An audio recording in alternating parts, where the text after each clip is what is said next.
பழைய சாதம், அதுக்கப்புறம் அதுக்கான சைட் டிஷ் மாவடு, இல்லை மாங்காய், இல்லை வேறு ஏதாவது வச்சு சாப்பிட்றத நீங்கள் பார்த்துருப்பீங்க இதுக்கு முன்னாடியும் ஷார்ட்ஸில்.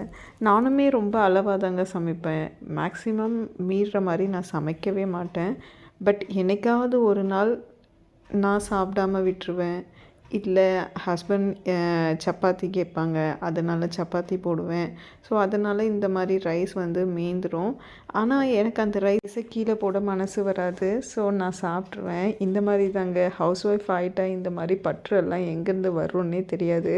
ஆனால் அதுவுமே திடீர்னு முளைக்கிற ஹார்மோன் மாதிரி தான் எல்லாமே வந்துடும். இந்த மாதிரி உங்களுக்கு எந்த ஃபுட்டையும் வேஸ்ட் பண்ணக்கூடாது அப்படின்னு சொல்லிட்டு ஆஃப்டர் மேரேஜ் இந்த மாதிரி எல்லாம் சாப்பிட்ருக்கீங்க அப்படின்னா கண்டிப்பாக சொல்லுங்கள். அதுவும் இந்த விஷயம் கண்டிப்பாக கம் அக்ராஸ் பண்ணிட்டேன். நைட்டு எவ்வளோ சூப்பரான டிஃபன் பண்ணியிருந்தாலும் காலையில் வச்சு ரைஸ் மீந்து இருந்தது அப்படின்னா அந்த ரைஸை நம்ம அப்போவே சாப்பிடணும் அப்படிங்கிற ஒரு ரூலும் இருக்குது. அதை யாராவது ஃபாலோ பண்ணி